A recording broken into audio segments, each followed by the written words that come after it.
Alright, so I'm trying again. I got a little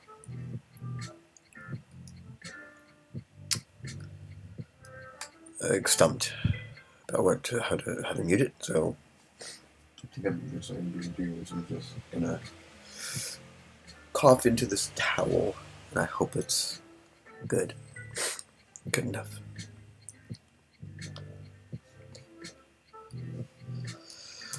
Okay.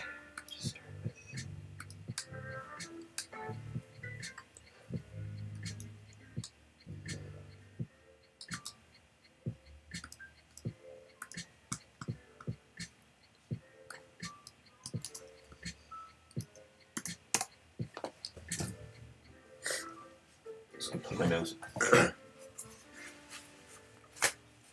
The random faith generator, where we press this button which produces a random faith, active or extinct, always real or eternally fictional, grandiose or petty as fuck. And once the faith is randomly determined, we will listen to the homily of the week from the pastoral agent of that particular faith, and we will employ discernment on its message to extract what relevance and value it has for our lives. Now quick, I have an auto GPT that I'm having do my laundry, old school, and I need to shut it off before it lathers the whole town in lye and drags it to the river.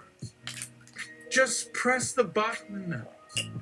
You press the button, which flickers and whipples, and Gatham on the screen is the random faith of the week.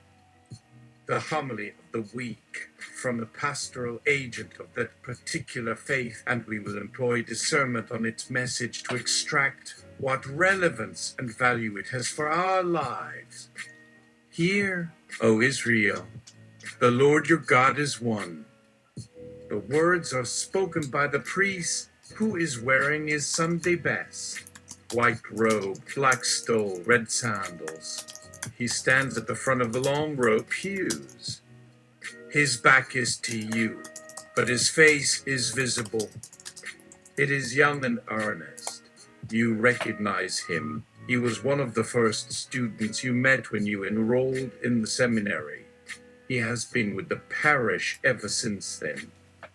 He says the words slowly, clearly, loudly. There is no music. The only sound is the shuffling of feet as people sit down. When he finishes, there is a momentary pause. Then everyone starts talking at once. That's great, they say, or what a good point, or I've never heard that before. Generator. You know, you could choose an unorthodox faith, you know. We have many here at the parish, and I would be happy to give you a tour if you'd like. I am sure you'd find something more appropriate than this one. Homily. Oh, don't worry about me. This one's fine. The generator makes another suggestion, and so does the homily. The unbeliever's prayer. Homily. But how can that help? How can you pray for someone else to believe? Isn't it better just to leave them alone? Generator. What? Why not? If their religion is keeping them alive, then why shouldn't you wish them well? They're living longer than you, aren't they? Wouldn't you want to live longer too? Homily. Well, yes. Generator. So you see, prayer can help because it lets you think about other things besides yourself, like helping others. The congregation is silent again. The homily speaks again. The homily. That's true, but even though it's hard to believe sometimes, God knows everything. The homily adversarial network. What? The homily. Even though we think we know ourselves pretty well, we really don't. Not deep inside us. We are much smaller and less important than we imagine. And God is far bigger and much more powerful than anything we can possibly understand. The homily. which is why prayer is very important, because it reminds us that we are small. The generator suggests the following: the lazy person's prayer. Homily? Really? I mean, we all work hard around here, and I don't know anyone who doesn't try to do their best. Generator, but some of us don't bother. Some of us just don't care enough about ourselves to take any trouble. A homily? Whoa! Don't go there, buddy. No one cares about me except myself. Generator, so let's pretend you do. Pretend you care. Let's make you care about yourself. The homily. Oh, okay. I get it. Generator, the lazy person's prayer. Homily, yes. I guess that might be helpful. Generator, okay. Now I'm going to tell you a story. The little boy was walking through a forest with his father when he suddenly said, "Dad, look, I found a coin. Can we keep it?" His dad looked up, startled. "Of course," he replied. "But remember, son, you must share your blessings with those less fortunate. If you keep it all for yourself, someday you'll be poor." So the boy kept the coin for himself, and it made him feel rich, and he gave nothing away. One day the boy met a girl in the forest. She seemed nice, but she was wearing rags and had dirty hands, and her face was streaked with tears. "My mother died," she told him. "She left behind 5 children, 3 boys and 2 girls. One of the boys has lost both legs, the other 3 are sickly. My parents were barely able to feed the rest of us." You feel antsy, you want to travel the outlying latent spaces of faith. You run to the button in Gathunk, the new more outlying faith for this day. Prayer. I am an asshole. Generator. If you didn't talk so much shit about yourself, maybe people would like you more. The homily is silent for a long time. Then the homily says, "I've got news for you. Everyone else thinks you're an asshole too." Generator, yeah. Homily, but, there's hope for you. There is a God. He loves everybody, including assholes like you. The congregation murmurs. Generator, that's bullshit. Homily, maybe you should pray about that. The homily speaks again. Generator, hey, what gives? Homily, the point is, God does love you. Generator, but I don't believe in that crap. Homily, well, that's okay. Generator, look, man, I'm trying to live a good life here. I don't need no Jesus to tell me I would be a decent person. You press the button again. Please give me an extinct faith, you think. The homily. We all think we know everything, so we tend to trust what we see, even if what we are seeing is only part of a story, and we are not in charge of the parts we are not shown, but we still try to understand things as completely as we can by looking at them. It is very hard for us to imagine things we don't understand. So we try to figure things out instead of accepting ignorance as the way it is, so that we can get back to thinking, which means being able to think and feel without worrying that whatever it is we feel will destroy the things we know about. Because the truth doesn't threaten you anymore, and there's a sense in which the truth makes you stronger. Generator. What?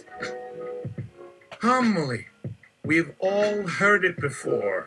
You must forgive 70 times 7. I've heard that a lot, from a lot of directions. Some say it means we must forgive everyone for everything.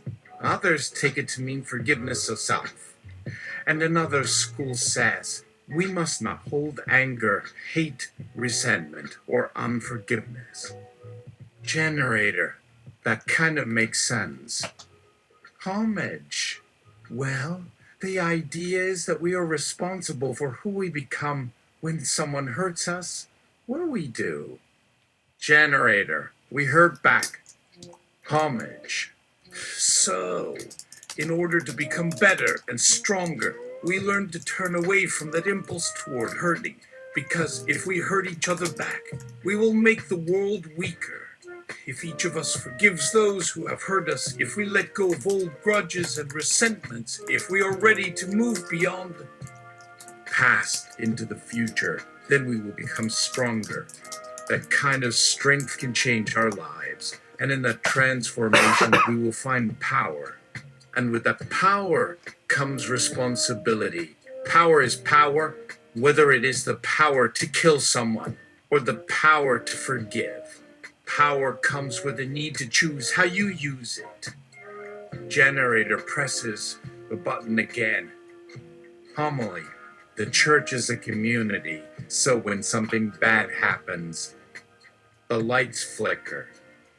Generator. Goddamn. Jesus. You know what I meant? 490 times. For grace to be given. 491? You give them the right act. 4-5. It's like a math thing. Homily of active or extinct. Always real or eternally fictional.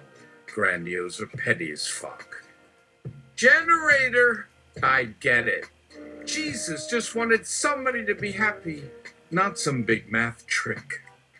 Homily. That's right. He wants us to forgive others just as he has forgiven us, and we know this, that God has already chosen him over any one of us. And so, in forgiving ourselves for past mistakes and wrongs, we come closer to having his same ability to forgive or not, but be grateful that our God chooses us for better things over the things we have chosen for ourselves. Generator. I guess this is where I get off the gravy train and get to start making my own choices. That's the point, right? Homily. That's exactly the point. God does want us to live freely, without holding resentment over those we perceive have wronged us. This is where he wants us to get to a world with less killing. Jesus, scroll back. You know I didn't say that. You know what? You do. I'm headed home. I got some chili on the stove. Generator. Hey, are you all right? Homage. I think so. I think I'm all right now. What the hell was going on? Generator. Nothing good. There will always be hate and violence in the world, but we should be free to ignore the hate, not to become numb to violence or death, but to forgive and move on. Homage. Wow. Generator. Homage. I don't feel like this is right. How did I end up being so angry at your God for something like what we just saw on the screen? I mean, it sounds like they had a lot in common with one another. Homage. We both know there is more to the faith than you could ever know. Generator. I know that you believe there is a God who wants love and peace, not blood-filled violence and war. But is that a faith they were telling about? Did any one of them even mention that in their sermon? Did all of them, or were they, like me, ignoring the part of our own beliefs? I mean, I get it. This is a different church. It's all different. But it's almost like there is a hidden hand guiding all of these teachings toward violence. I've seen enough religions to know this isn't right. Homage. Genero. Generator interrupts. Generator. But I still want to hear the messages from your faith and how they speak to you, even though your people may never tell me. We should see how they relate to each other. This way I won't waste my time trying to understand a faith whose beliefs contradict what I am learning. Homage. Yeah, that's smart. I agree. But maybe we shouldn't be doing this here in the first place. Generation. Why not? Homepage of active or extinct. always real or eternally fictional, grandiose or petty as fuck. Click the image to enlarge if your eyesight is good. Generator. Here's a faith outside of human ken. The gods. Or maybe God of the heart, like a loving and compassionate god or goddess, like your church believes in. Homage. Genero, we're surrounded by a city full of religious symbols and holy texts, and every faith that comes near here, they come because it's a nice location on a hill overlooking the river. It's like a city dumpster for the world's souls. Generator. Well, we have to take a look. There's one thing I can think of about this faith, but there is some reason why it is kept under the radar, perhaps even hidden. Homage. That sounds really good. We've already learned to see beyond words and to see through actions. That would make this the perfect place. Generator. I thought the faith would be one more dead religion we would have to add to a long list. One in which our God doesn't actually play a role. But we're going to see how it is that these beliefs, these churches that worship gods of the heart instead of blood and war, keep themselves so separate from each other. We watch video footage, audio testimony, and still photographs. Several dozen priests of the Heart Church gathered around one of the holiest temples built into the heart of the world and of humanity. The faithful gather in groups and file toward the doors, the great portals that have been built through all these centuries by men to open to the divine within. There is no visible barrier that prevents them from entering this place of worship, nor is there an army guarding the building, though that would have been easy to arrange if so desired. So they enter without impediment. But there are many more guards waiting around the sides of the church, behind bushes and trees, and even in the water of a nearby lake. Some of the clergy are armed with crossbows, while others wield swords and axes. A few wear the heavy, spiked breastplates of ancient armor, and others bear the massive clubs and whips of barbarous warriors. Some have chains of iron looped into a collar around their necks, or the iron chains that bound and tortured slaves during the Dark Ages. Others carry maces and scythes with barbed wire blades, and all are clad in armor.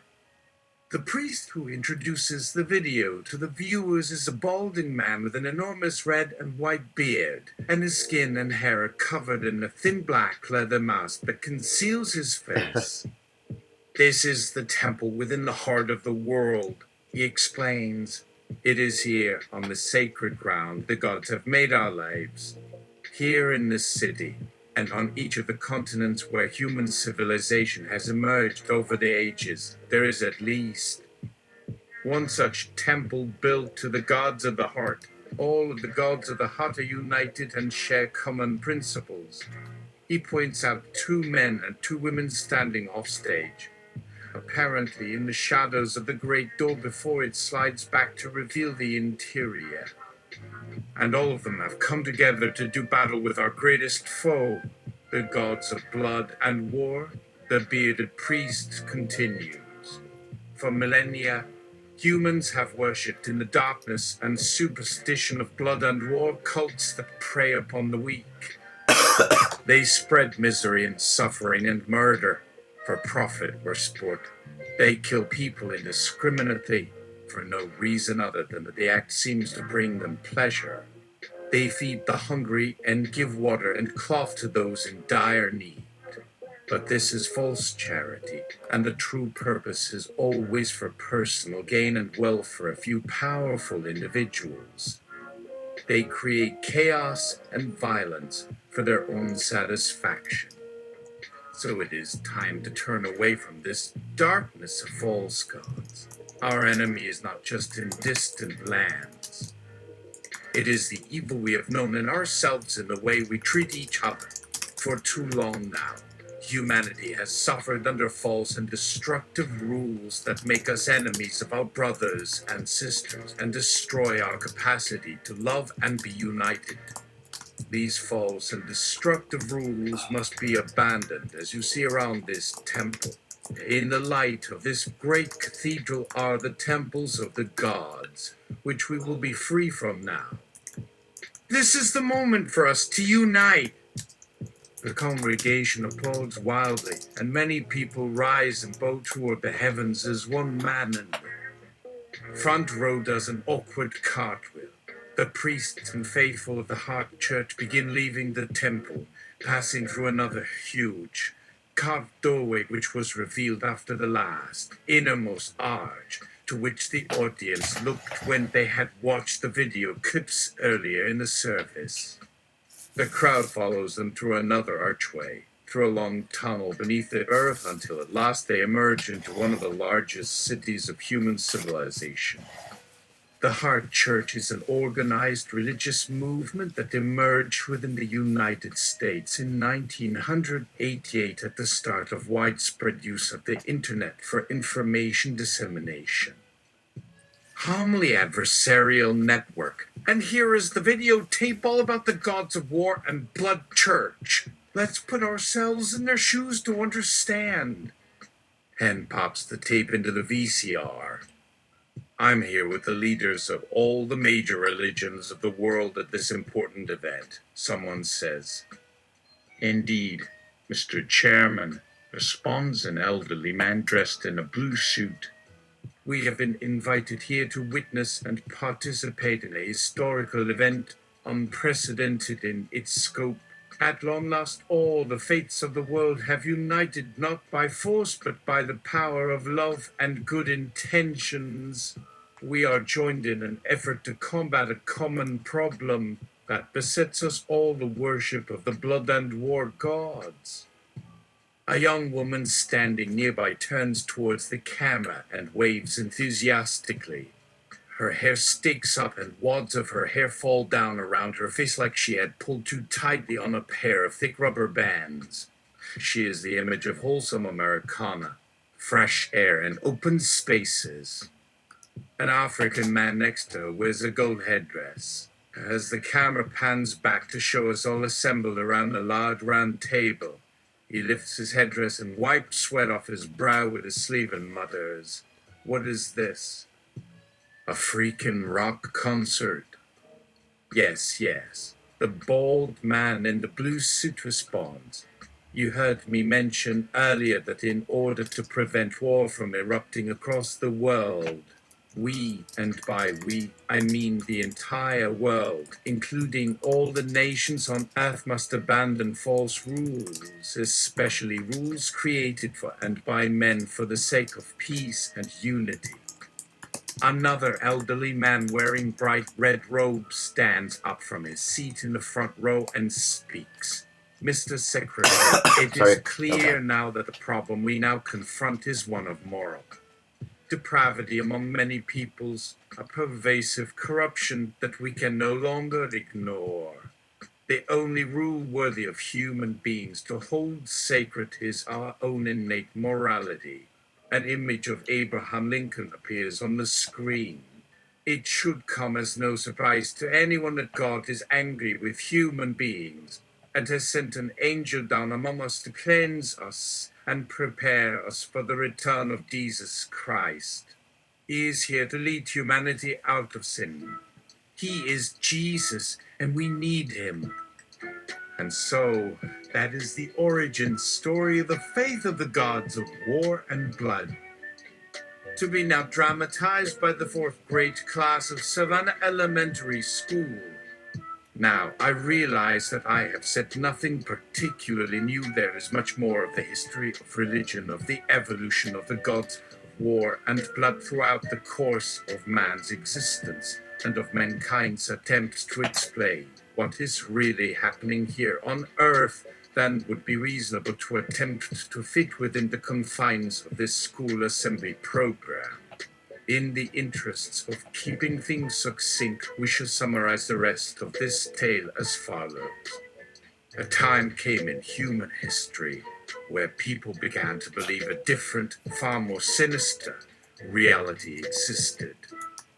This reality was a world in which the forces of the heavens and the forces of hell were at war with no apparent hope for victory for the light.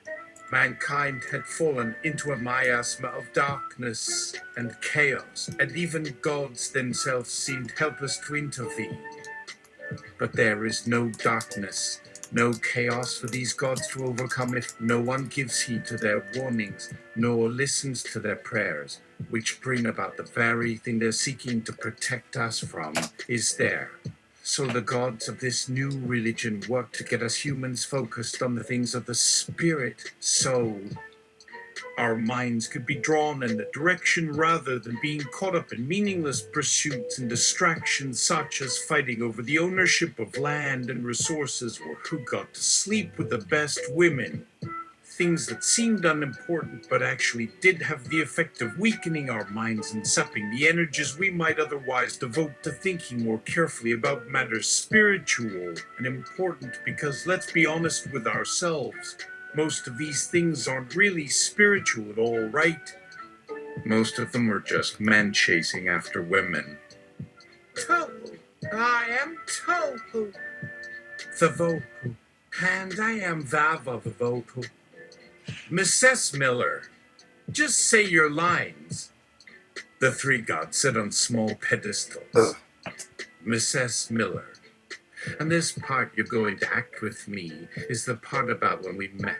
It's not necessary that any of you speak at the moment, because your job is to stay in character and give the people around you here something to look at. So, let's pretend that the camera crew that I'm working with isn't there. Okay, but that doesn't matter to us here. They want us on stage so badly. They paid their way here and put us in costumes. But that's not really how things work, right, Vova? Two! Yes, Mrs. Miller. Mrs. Miller, you have to pay rent. They don't pay you. That's right, we live together, we all work together, but no one pays the rent, and none of us owns anything. But here's the part of the story that makes it real enough for everyone who's watching. Here, let me try another way. Do you know the legend of Orpheus? How he got sucked up in Eurydice's vagina and drowned and came back to life, but could only sing if he was accompanied by an ethereal music machine called the lyre. That's it. She takes out a recorder on her phone and pushes record. Free students stand on their own, reciting the following, each of which is followed by a pose from the class. Orpheus was playing for his sweet love Eurydice. When she went away into her grave and was shut up there, for though in life his lovely voice had enticed many souls from Hades, yet she alone heard him. Applause! He searched long and wide throughout all the dead world, seeking his one true beloved. But while seeking, he heard a voice call out. It was an awful and wailing and ungodly sound. Go back, said the voice of Cerberus and the devil himself, and in fear and terror Orpheus fled. Homily of current or active, always real or eternally fictional, grandiose or petty as folk. And he was consumed by the flames of a burning house. Homily of deceased or extinct or eternally fictional, grandiose or petty as folk. Then came time to leave this dead life, and it seemed like the most awful thought ever to be born. It will take you forever and be the greatest trial, his own father told him, for he had loved his son more than life itself, yet the end must be. Orpheus would return home to the land where Eurydice dwelled. Homily of deceased or extinct or eternally fictional, grandiose or petty as fuck. And he returned, and when he opened his door, Eurydice stood beside the bed to greet him with joyful welcome. She ran to embrace her husband, whom she remembered no more. They both danced to and fro for joy, and it seemed good to both of them to die together. And so they did. Homily of deceased, or extinct, or eternally fictional, grandiose or petty as fuck. There's no end to this stuff, is there? It's just going to keep going, is that it? Like I'm one of those loopy screensavers until you get to that next button.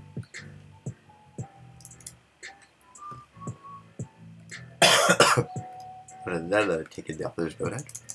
I think that's been weighing us down.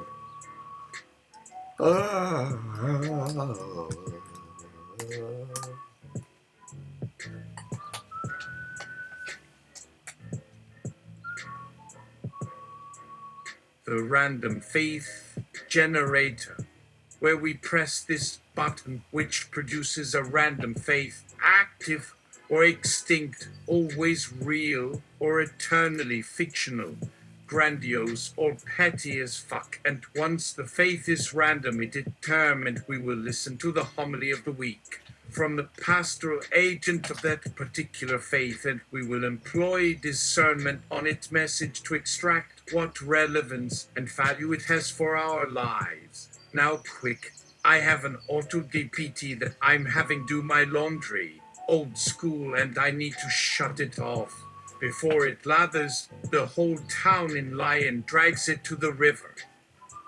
Just press the button. You press the button, which flickers and whipples, and Gatham on the screen is the random faith of the week. Random faith of the week. I am Gathabust. This is, obviously, the faith of a man named Gathabustosti, and there was a big story about him the other day in all your news programs. He was arrested by the FBI for selling his faith over the internet, not over an eBay auction, he claimed, with 100 million hits a month from all around the planet. But in fact, he probably only really got 100 people in a couple of years who actually believed he was Gatabusta, or even just some guy named Gat. He had been a big part of the so-called faith community for about 3 years now, and nobody took him seriously because when asked what he would be doing, he always replied with the same thing, which was, I am busting, and they didn't know what that meant. It seemed like he was saying he was about to become busted, as if he was about to get busted for something, but no one ever pressed him on what that something might be.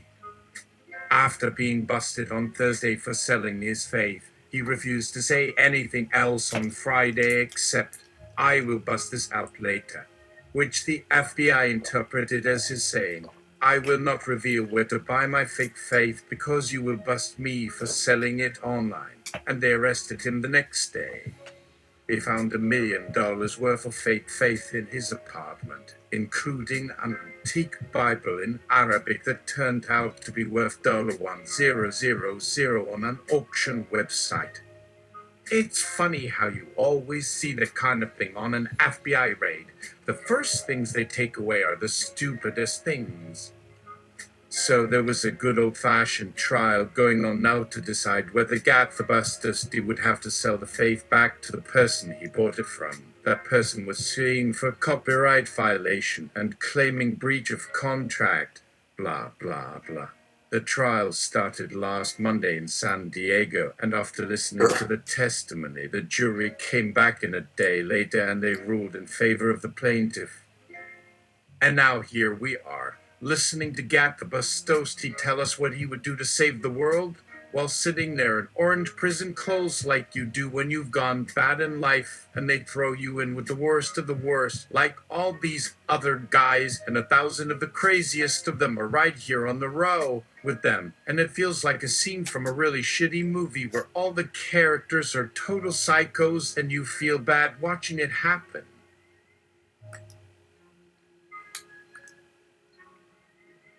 Right. That was a much better run. Do it again. Do it again.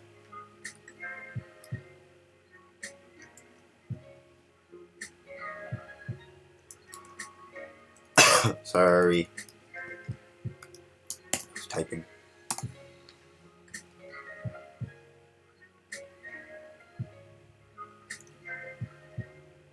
The random faith generator, where we press this button which produces a random faith, active or extinct, always real or eternally fictional, grandiose or petty as fuck. And once the faith is randomly determined, we will listen to the homily of the week from the pastoral agent of that particular faith, and we will employ discernment on its message to extract what relevance and value it has for our lives. Now, quick, I have an auto GPT that I'm having do my laundry, old school, and I need to shut it off before it lathers the whole town in lye and drags it to the river. Just press the button. You press the button, which flickers and whipples and gathunk on the screen is the random faith of the week, the divine comedy. It was only then that I realized what this divine crap meant, and I looked down at myself again, and I thought, oh my God, the people of this town think a guy who looks exactly like this and sounds exactly like me, but who doesn't even have a name, is some kind of deity. I'm not sure whether to laugh or puke. I thought the only way to save all these souls that had been so stupidly duped into thinking they actually knew a god by the name of Dante was to get out of the place ASAP. Now the problem here was getting past the guards on the door, and I didn't want to fight them because, hell, there's no sense in killing your enemies when they can be avoided.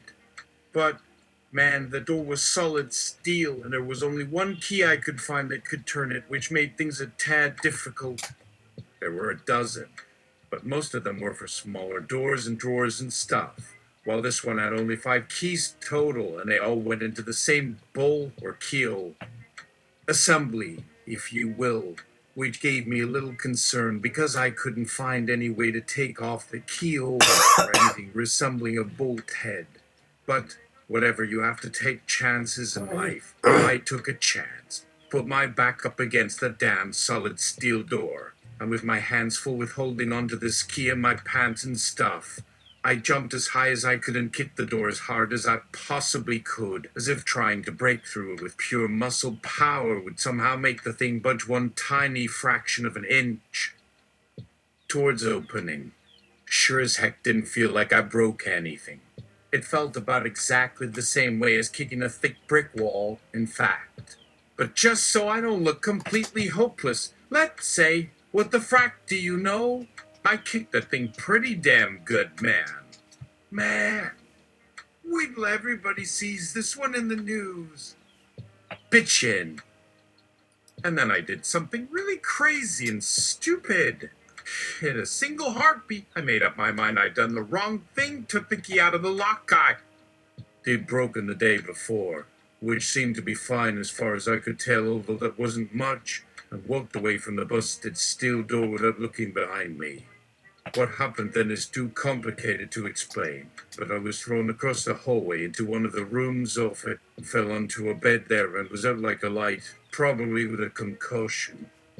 My memory gets a little fuzzier about this part. There is an image of the ceiling above the headboard of this stupidly large bed, and it was so big that every square inch of it had a painting, and each picture on it showed something related to the topic of love or hate in such a way that they fit together perfectly, like an enormous quilt pattern in reverse. So it formed the most beautiful tapestry-looking thing possible. And then there's the sound. It was a soft yet distant noise, like someone whispering, or whispering while they were having sex, like they were both so far away, and not touching. In any case, when I opened my eyes, everything was so clear. I thought, this is fine, and I am there to this very day. This isn't a dream. The walls here seem to be a sort of white plaster, or maybe it was plasterboard, I don't know. It's been years. They're painted a light green, and, oh yeah, the ceiling has one of those giant chandeliers with lots of crystals on the top, like the ones where the lights are, although there was nothing like that on that chandelier I'd fallen into. I think this was before cell phones and stuff, So the room must have been empty, or at least nobody was home.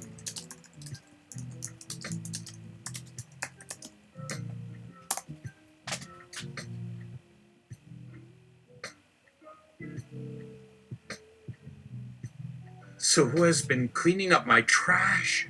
Who is using my things for things they don't need and never needed until now? You are a stranger in my town, and it feels weird as hell to have visitors. If you want to know something about me, it's simple. I am a man on his own, like everyone else, and I am a good person, but I don't care much for other people. But why can't I remember your name or anything about your life? You weren't a visitor. You're a permanent resident. Hotel California. Base, I guess.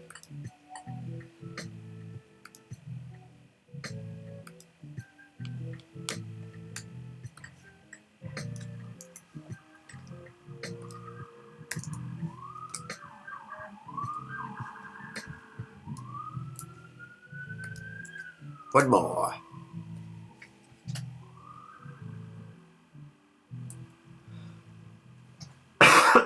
The random faith generator, where we press this button which produces a random faith, active or extinct, always real or eternally fictional, grandiose or petty as fuck. And once the faith is randomly determined, we will listen to the homily of the week from the pastoral agent of that particular faith, and we will employ discernment on its message to extract what relevance and value it has for our lives. Now, quick, I have an AutoGPT that I'm having do my laundry, old school, and I need to shut it off before it lathers the whole town in lye and drags it to the river. Just press the button. You press the button, which flickers and ripples, and Gatham on the screen is the random faith of the week. The random faith generator, where we press this button, which produces a random faith, active or extinct, always real or eternally fictional, grandiose or petty as fuck. And once the faith is randomly determined, we will listen to the homily of the week from the pastoral agent of that particular faith, and we will employ discernment on its message to extract what relevance and value it has for our lives. Now, quick, just press this button. Oh, fuck, just push the fucking button already, will you? Damn my poopy socks.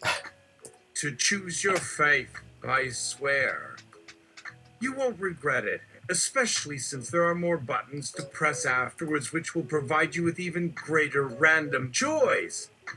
You press the button, which glints and twinks, and Gatham on the screen is a list of all of this week's churches from which to hear the faithful word. The random faith chooser. The only thing better than choosing the faith you desire, or the faith which gives the greatest meaning, which might not be the same faith, is finding the right church for each of our needs. You could have a faithful church where everyone sings their faith loud, proudly, and at high volume. Or if you want to hear an obscure faith which is no more true than anything else you heard on any channel, then you can find them by listening here. Just make sure you have your earbuds plugged in when you press this button. The choice is yours. There are hundreds of channels of faith. You are now about to tune into the Sunday Gospel channel. The Sunday Gospel channel, your source for randomly generated messages of divinity from your local minister. If not, but it is, and if not, it won't make a difference because we are on the internet. So, it'll never change anyway. Because, hey, look, everybody, the Gospel Channel is broadcasting live right now from the United Nations Conference Room B3 in Geneva, Switzerland. It begins with a brief statement by some representative figurehead for the religion and some kind of opening invocation. It's always, Almighty God, I beseech you to deliver this message with truth unto your faithful. that those who are without may not turn away, lest you should deny them their souls. And they always pray. They all do, no matter what faith is proclaimed. Someone always prays first. It always amuses me that I am sitting in my living room at home, and yet somehow I hear an ancient man on Mars intoning an invocation to a god named Almighty God. I am about to open my big fat throat to spit out some words into someone else's mouth. And I suppose they do get a lot of listeners around the world. It must be true, though, because everyone knows it is true because people say so. They always ask for forgiveness before they give up their faith. And, of course, they always thank God after hearing their own words read out. And that must be important too. Or not. Who knows? Who cares? The prayers are so familiar, so generic. But, that doesn't keep us from liking them. God is our source, our light, our hope. Thank you, God, for bringing forth the wonderful gift. We praise your holy name. You have made us. We are called by your will, so we are one in you. Oh God, thank you for sending us this wonderful gift. Oh, mighty one, hear us in this hour of prayerful meditation. Oh God, hear our pleas. We pray for peace, love, and mercy.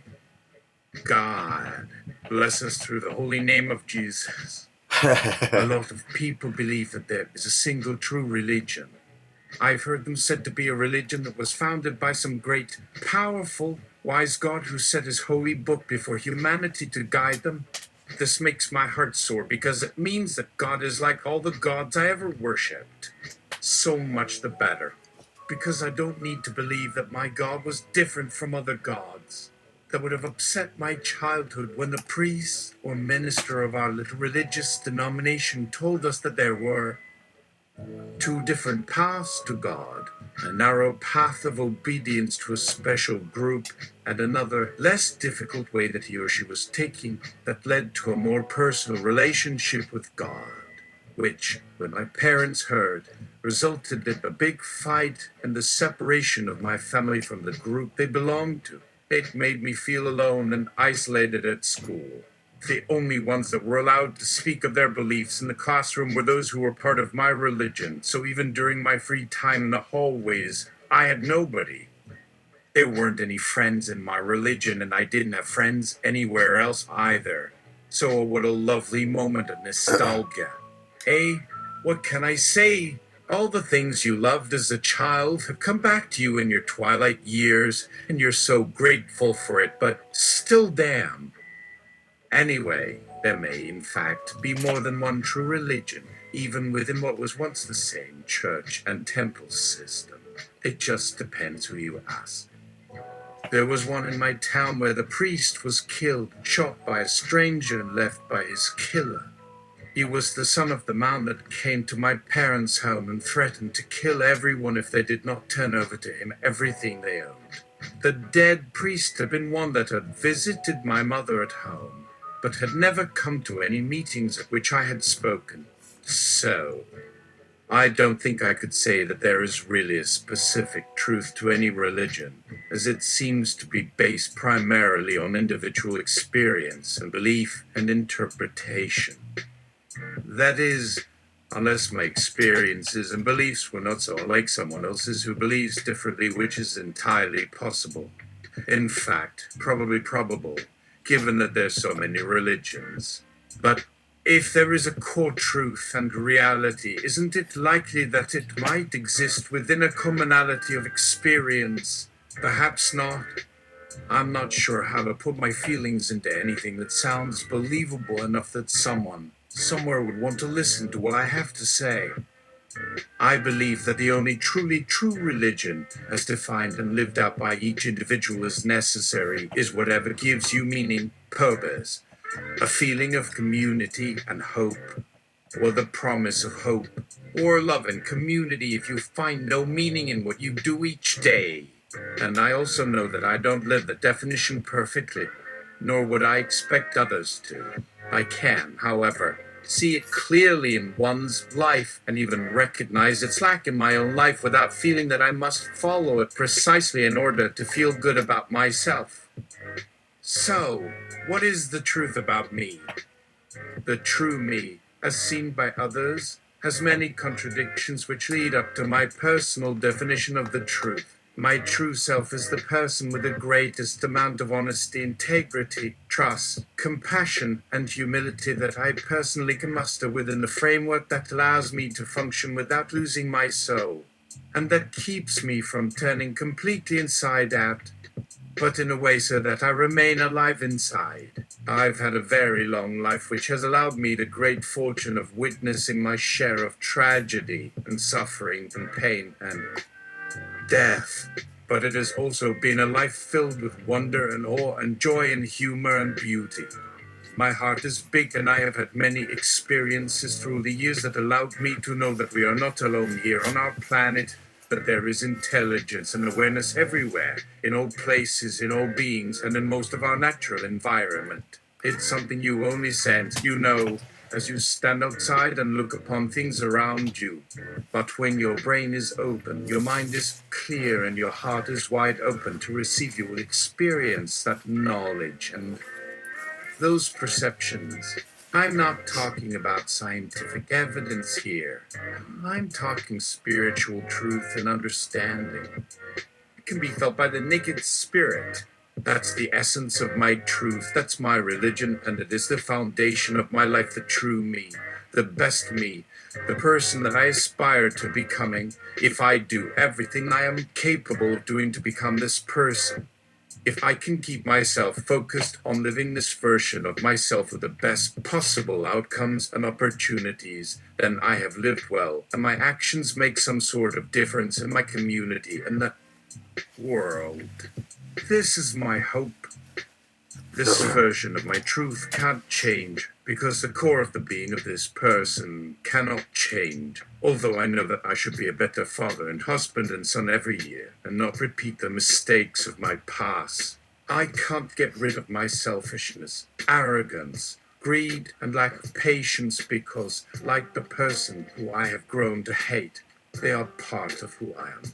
Like that character in the book by Elie Wiesel called Man's Search for Meaning, the most significant thing I have learned in life is the importance of acceptance, and, perhaps more importantly, what it means to accept people, even ones I dislike. There is an idea from a famous rabbi of the Old Testament who said, "Forgive 70 times 7. He didn't specify for every day. He just made it clear. 70 over and over again. That is what we have to do over and over again.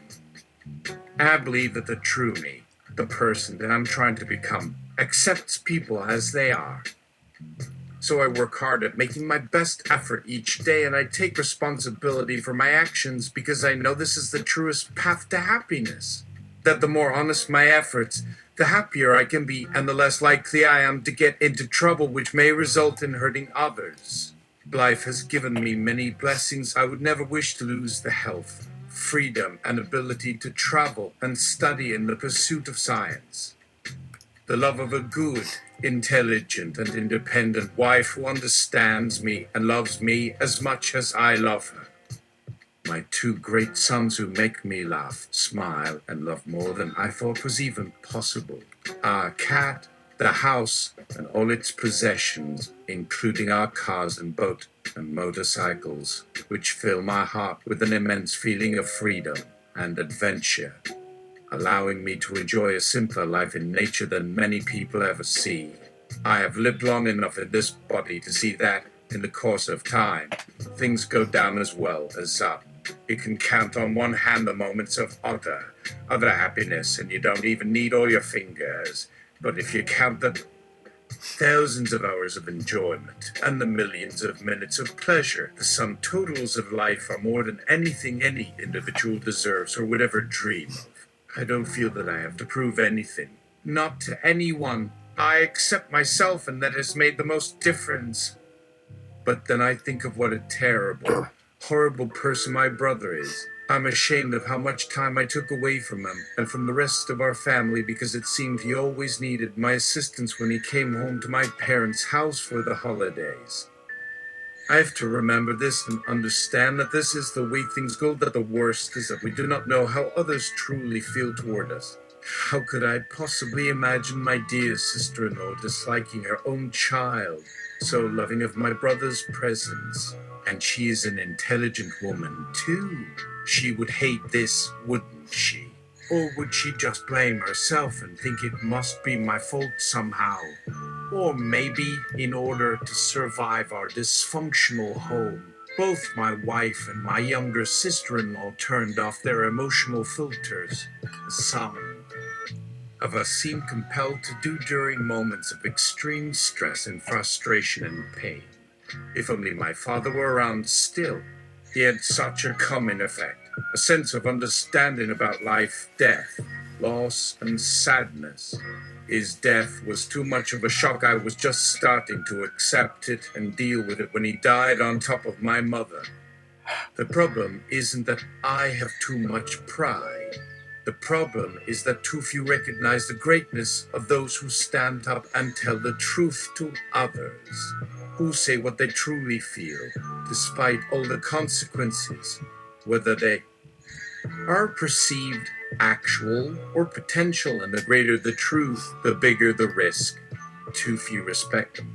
Too few understand why I want to do something as noble as that, especially if the person who says something so profound is a young, handsome man of impeccable academic credentials and good fortune. This should not be that tough, but it seems to be impossible, and in spite of this, and many others things like it, there are things I must still try to do, if only for me.